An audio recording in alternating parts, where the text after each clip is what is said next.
Alright, update on the 30 upstairs. So, I don't know if you can tell, but it definitely looks a lot cloudier than it has been to me. There's been a lot of growth too. So, I don't know if I did a video on it yet, but this was the plant that had 3 other ones growing off that were almost at water level. I cut those off. Those went... can't even tell anymore. I think these right here were the ones that came off here. I like the roots that are growing off. I think it kind of looks cool.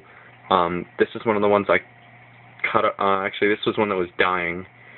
It's having a piece grow off here, and then 2 more are sprouting off of that one. It's a lot of growth. I added these little pieces of ceramic pots for the bristlenose to breed in. I know that's not specifically like what you're supposed to have to breed them in, but you know, they make the bristlenose caves and whatnot. I just did a water change, so it's kind of, there's still particles floating around and stuff, so that could be adding to the cloudiness now, but it was a lot worse. I mean, it's, what do you call it, it's still cloudy even when I don't do a water change, like not right after one. This is the dwarf sage. It looks like it's kind of dying, I think. Sorry, not dwarf sage. What am I talking about? Baby tears. Let's see. The bacopa, I moved forward. I think it looks better now. Weird glare on it. Anyway, the Amazon swords look like they're growing, but they're not really bright green. Not a big deal to me. One of the bristlenose is eating on a piece of zucchini I floated down with a, weighted down with a rock. It's been in there for like 2 days maybe. And the piece is probably, I don't know, like this big, and they're almost done with it completely, so. Then there's another one of the pieces of pottery. Because I know I have a trio in, well, I think I have a trio of bristlenose in there, so I'm going to see if they'll breed. More nacris that actually I think these were the ones that came off that fog plant. Those are growing. Then over here, this dark green one has a whole new one right here growing off. Those are my new angelfish. They came from a local fish store of mine that had a pair that they bought for $300. They spent that kind of money for the adult pair because, first of all, it was a pair, which not many people sell, and they had like bright red on their forehead. I actually saw them. They're like cherry red foreheads. These are the offspring from them, so they still carry the gene even if they're not showing that like really bright red. You can't really tell with the camera, but 3 out of 4 of them are pretty like rusty colored. They're kind of a little skittish now too after the water change. They're not really as, they're always up in the front and moving around, but also I added a piece of slate for them to lay eggs on. This one seems to be giving me a problem, this bristlenose. He kind of fights with the other ones, and by the way, the German blue ram died. I don't have fish that die too often, at all actually, and the water conditions are fine. I've been testing regularly, and this one died before the cloudy water issue. I think it was that bristlenose because he had bite spots on him, and I don't think it was from any other fish that were in here, and that's before I put the angels in too. So it was just bristlenose and the autocat and the this one right here. I can't think of the name of it, but it begins with an S. Can't think of it, but I don't think it was him either because they don't show aggression to any other fish. I think it was this one. He's the only one that fights with other bristlenose. But yeah, that's that. Everything's pretty good. The water temperature is probably a little lower than normal. It's not going to focus, I don't think. It's at 74. Normally I like to keep it near 80.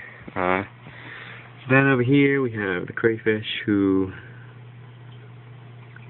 really is sneaky with killing. He's killed 4 so far of the feeder fish, and I've never seen him kill any of them.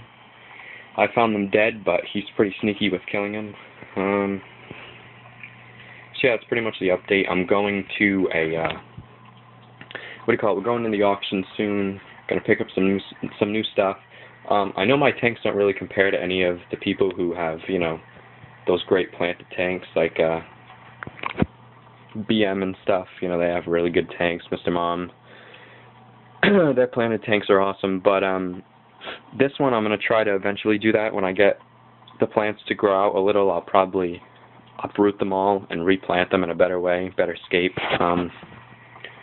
But I'm pretty much just starting the breeding off again, so I'm not really into. Well, I mean, I'm into the planted tanks, but I'm not into having every tank planted. Up here is where I think I'm going to do most of the planted tanks, probably the crib tank too that's down there. But for the most part, it's, you know, bare bottoms, breeding setups. So stay tuned for all that with the excuse me, the breeding going on and whatnot. Because I will be breeding a couple of different things. Thinking about doing the black Moscows that are down there, the yellow labs, the cribs, probably some betas, the angelfish, that blue crayfish over there. I'm going to get a female for him soon. Then we have the self-reproducing crayfish. So I'll be buying more tanks soon. Eventually I want to start building custom stands with, you know, the light fixtures and, you know, get my whole system on big air pump so we can run all box filters, or sponge filters would be even better. The bacteria load for all the fry and everything collects right on the sponge so that they have food and whatnot.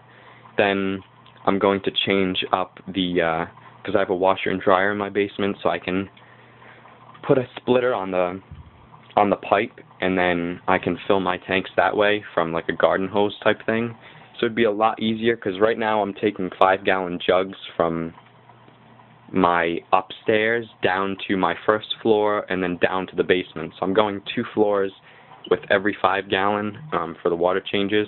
So yeah, I'm getting some pretty big pipes by doing that, but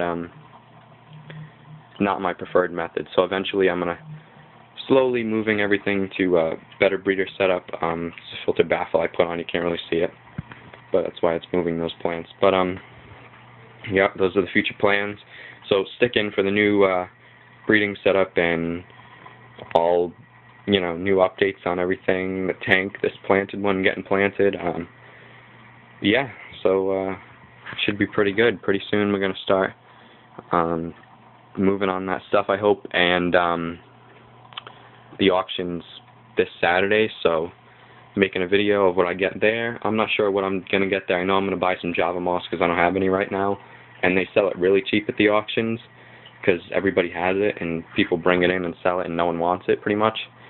So I'm going to get a bunch of that for the guppies and for the, you know, all the fry and everything.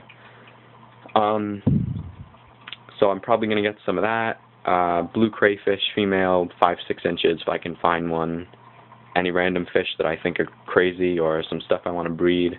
But pretty much, you know, I have most of the stuff I need, except for maybe some cheap tanks if anyone's getting rid of them. They usually have a couple that are really cheap. But that's pretty much the tank and updates, so stay tuned for all that. And yeah, thanks for watching.